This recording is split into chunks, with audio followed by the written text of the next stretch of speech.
अस्सलाम वालेकुम dear students, कैसे हो आप सब लोग। उम्मीद है कि आप सभी लोग ठीक ही होंगे। आज का जो टॉपिक हमारा रहेगा किस पे रहेगा, to derive kinetic energy for. इससे पहले हमने पढ़ा काइनेटिक एनर्जी। काइनेटिक एनर्जी के बारे में हमने जाना कि काइनेटिक एनर्जी क्या होती है। काइनेटिक एनर्जी क्या होती है? The energy of a body, जो मतलब किससे होती है, due to it is motion की वजह से, that is known as the kinetic energy. ठीक है, तो आज हम उसी बेसिड पे फार्मूला डिराइव करते हैं। ठीक है, कि काइनेटिक एनर्जी की फार्मूला क्या है, दैट इज 1/2 mv²। सो अगर एक बॉडी में मास है और वेलोसिटी है तो दैट मीन्स उसमें काइनेटिक एनर्जी है। बात आ रही है समझ में? फॉर एग्जांपल मान लो यहाँ पे एक ऑब्जेक्ट है। ठीक है, मान लो ये एक बॉल है। ठीक है, इसमें मास है, ये होगी इसकी इनिशियल वेलोसिटी। अभी ये रेस्ट में है तो इनिशियल वेलोसिटी क्या होगी इसकी, 0। ठीक है, जब इस पर फोर्स लगेगा, जब जो ही इस पर फोर्स लगे तो ये मोशन में आ जाएगी। ठीक है, जब मोशन में आ जाएगी तो यहाँ से मैं लूँगा इसका, ये हो गया, इसको मोशन में आ गई। ठीक है, किसी मीडियम में, चाहे जो भी आप मीडियम लोगे, हो गया मास, इसकी ये हो गई इसकी वेलोसिटी। ठीक है, तो यहाँ से हो गया इसका डिस्प्लेसमेंट। यहाँ तक बात आ रही है समझ में? ठीक है, तो सपोज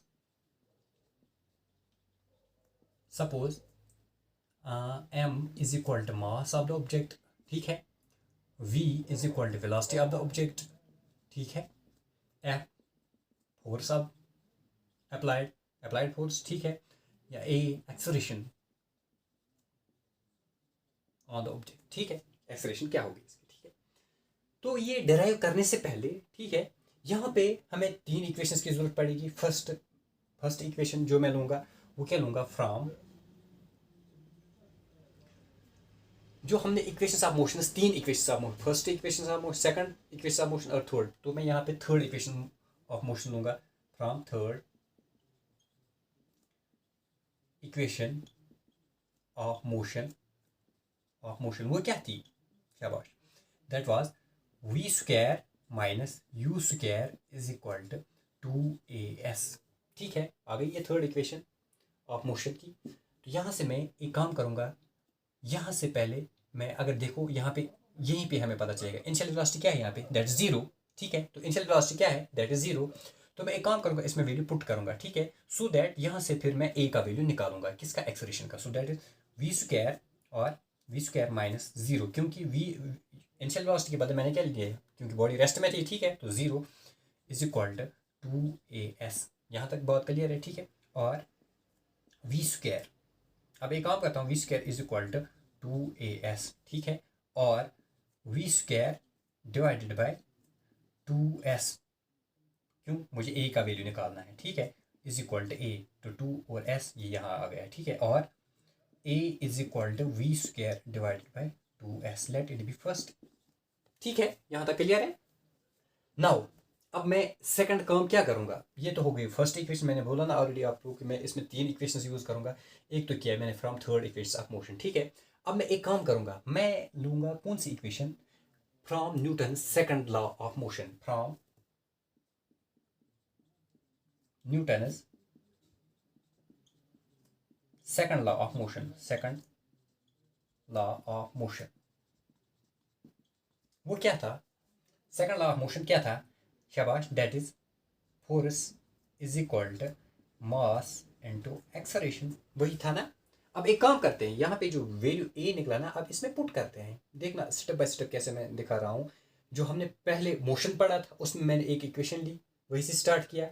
फिर हमने फोर्स पढ़ा, वहाँ से हमें from Newton second law F is equal to m into a। अब a के बदले जो यहाँ पे वैल्यू निकला v² डिवाइडेड, अब इसमें पुट करते हैं। ठीक है, that's force is equal to mass into v² divided by 2s।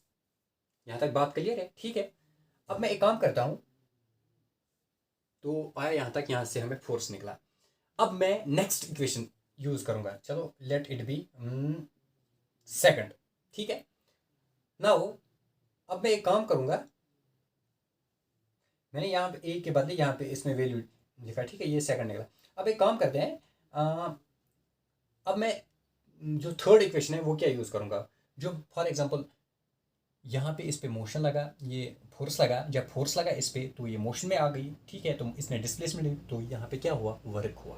Force into displacement that is work. ठीक है, तो जब वर्क हुआ तो ओबियसली वहाँ पे फिर एनर्जी भी मतलब उसमें काइनेटिक एनर्जी आए। तो work done on a body that is W is equal to F into S। यहाँ पे ठीक है यहाँ तक। अब एक काम करता हूँ अब इसमें वैल्यू पुट करूँगा किस में। मैं एक काम करूँगा जो F का वैल्यू यहाँ पे निकला है अब इसमें पुट करूँगा। पुट द वैल्यू ऑफ किसका F का। Put the value of F in equation third. किस में इक्वेशन थर्ड में पुट करूँगा। सो यहाँ पे फिर क्या मुझे मिलेगा that's W is equal to F into S है ना। तो that's W is equal to अब F के बदले में क्या लिखूंगा दैट इज ये वाला मैं लिखूंगा ये वाला मैं लिखूंगा F के बदले यहाँ पे that is M into V square divided by 2S और साथ में क्या है यहाँ पे दैट्स इंटू S। ये S और ये S कैंसिल हो जाए क्यों ये डिनोमिनेटर में ये तो न्यूमरेटर में that's W is equal to M into V square divided by 2। ठीक है। So I can write here W is equal to इसको मैं ऐसे भी लिख सकता हूँ 1/2 mv स्क्वायर।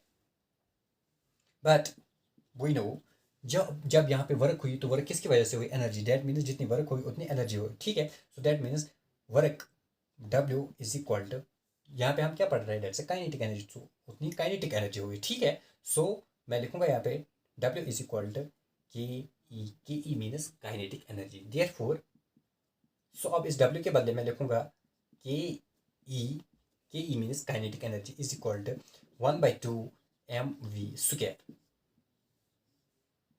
ये निकला काइनेटिक एनर्जी। ठीक है। यहाँ से आप ये फॉर्मूला है किसके लिए काइनेटिक एनर्जी। तो यहाँ से हम कुछ कंक्लूजन भी निकाल सकते हैं सम इम्पोर्टेंट कंक्लूजन क्या है। तो यहाँ पे आप देखो यहाँ पे क्या मतलब क्या देखना है।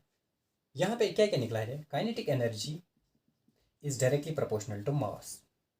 जितना मास होगा उतनी काइनेटिक एनर्जी जितना मतलब अगर डबल मास करेंगे उतना ज़्यादा मतलब डबल काइनेटिक एनर्जी होगी। तो हो गया एक पॉइंट। सेकंड अगर वेलोसिटी की बात करेंगे। ठीक है।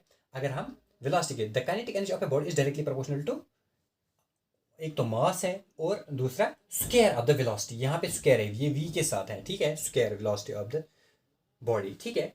तो क्या हो जाएगा if the velocity of the body is doubled its kinetic energy becomes 4 times। क्यों फॉर एग्जाम्पल मैं लूंगा काइनेटिक एनर्जी अगर ये is directly proportional to V square. मान लो फॉर एग्जाम्पल अगर वेलोसिटी का मैं लूंगा 2 तो 2 का स्क्वायर क्या आ जाएगा ऑब्वियसली 4। तो दैट मीन्स काइनेटिक एनर्जी क्या बन जाएगी 4 टाइम्स। ठीक है। तो मतलब जितनी मतलब तो इस हिसाब से आप देखो जिस बॉडी में ज्यादा वेलोसिटी होगी ना उसमें ज्यादा काइनेटिक एनर्जी होगी। ये याद रखना। ठीक है। जिसमें ज्यादा मतलब स्पीड होगी तो उसमें ज़्यादा काइनेटिक एनर्जी होगी। ठीक है। तो ये आप लोगों ने खुद देखा होगा कि मतलब जितनी जो बॉडी सबसे फास्ट होती है उसमें ज़्यादा काइनेटिक एनर्जी होती है। ठीक है। तो इस हिसाब से हमने ये कंक्लूजन पाया यहाँ पे। ठीक है। तो आई होप कि आपको ये समझ में आया होगा सारा कि कैसे हम डिराइव करते हैं और ये मोस्ट इंपॉर्टेंट फार्मूला है इसके लिए इंपॉर्टेंट है ये फार्मूला याद रखना न्यूमेरिकल्स के लिए बहुत इंपॉर्टेंट जरूरत पड़ जाएगा इसका। ठीक है। काइनेटिक ये आपको याद रखना है काइनेटिक एनर्जी किसके बराबर होता है 1/2 mv स्क्वायर। सो किस पे डिपेंड है एक तो मास है और दूसरा वेलोसिटी पे डिपेंड है। तो मतलब जितनी मतलब मास होगा उतनी काइनेटिक एनर्जी मास डबल होगा तो काइनेटिक मास कम करेंगे काइनेटिक एनर्जी कम करेंगे। बट वेलोसिटी इंक्रीज करेंगे तो काइनेटिक एनर्जी उस हिसाब से इंक्रीज हो जाए मतलब उससे ज़्यादा इंक्रीज। फॉर एग्जाम्पल अगर डबल करेंगे ये 4 टाइम्स होगा अगर उससे मतलब एक्स्ट्रा करेंगे तो ये उससे ज़्यादा होगा। फॉर एग्जाम्पल अगर v का वैल्यू हम 3 लेंगे तो 3 का स्क्वायर दैट्स 9 तो that means kinetic energy 9 times होगी ज़्यादा। ठीक है। तो आई होप कि आपको ये सारा समझ में आया होगा। ठीक है। तो आप लोगों के लिए मैं थोड़ा होमवर्क डालता हूँ तो इंशाल्लाह हम नेक्स्ट वीडियो में इसके बेसिस पे कुछ न्यूमेरिकल्स करेंगे। ठीक है। तो बस आज के लिए इतना ही। अल्लाह हाफ़िज़।